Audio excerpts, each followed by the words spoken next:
groupe éthique est une structure qui a vocation à gérer beaucoup d'activités autour de l'accueil. Ça signifie beaucoup de ressources humaines et donc automatiquement beaucoup de formation. En soi, la FEST, c'est déjà un outil extrêmement intéressant, mais là, ce qui s'est passé, c'est que ça venait en complément d'autres démarches de formation dans le groupe.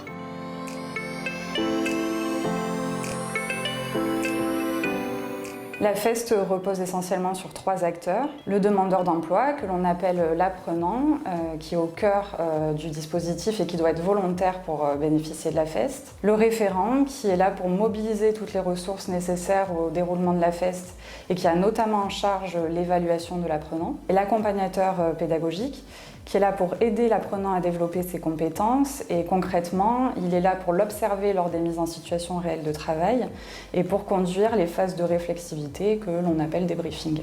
Le rôle de la RACT PACA auprès d'Éthique a été de former les acteurs internes à la FEST et de les soutenir tout au long de la démarche. Le référent, il a vraiment son rôle à jouer d'accompagnement et de soutien. Il y a l'identification de l'accompagnatrice qui est importante. Pour avoir vraiment ce rôle d'accompagnateur, il faut savoir écouter, vraiment chercher là où ça bloque. Parce que si on ne découvre pas ce point-là, on ne pourra jamais le résoudre. J'ai eu un bac pro dans l'accueil, relations clientèle et usagers et je me suis inscrite au chômage. C'est mon conseiller Pôle emploi qui m'a aidée. J'ai trouvé ce poste ici chez Éthique en tant que téléconseillère.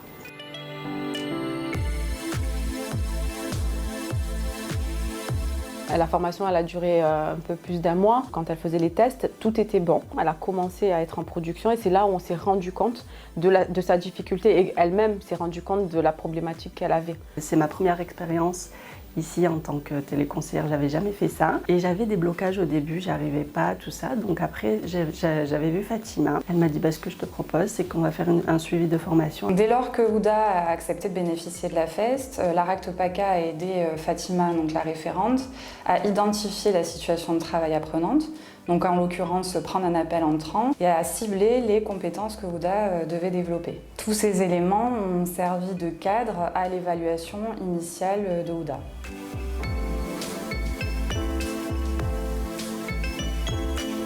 On a pris le temps de travailler avec elle, d'échanger avec elle. C'est ce qui lui a permis aussi de prendre confiance en elle. On a fait des débriefings après chaque appel pour voir justement ce qui allait ou ce qui allait pas. C'était comme une auto-évaluation. Ça m'a permis de voir mon évolution et d'évoluer justement. En tant qu'accompagnatrice, il fallait qu'elle commence à avoir confiance en moi pour pouvoir s'auto-juger devant moi. On ne peut pas le faire devant tout le monde. Toujours dans un esprit de réflexivité, c'est l'apprenante qui a constaté sa progression et sollicité Fatima, donc sa référente, pour conduire l'évaluation finale.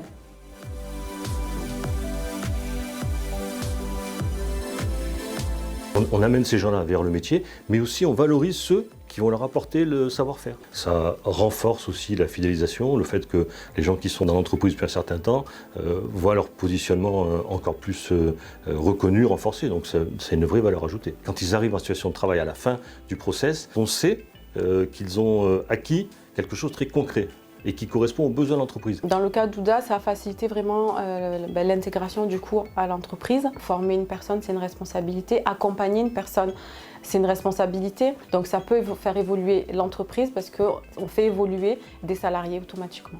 Aujourd'hui, du coup, j'ai décroché mon contrat CDI. À la fin, je fais moi l'évaluation finale en tant que référente et de voir l'évolution, c'est une satisfaction, on va dire.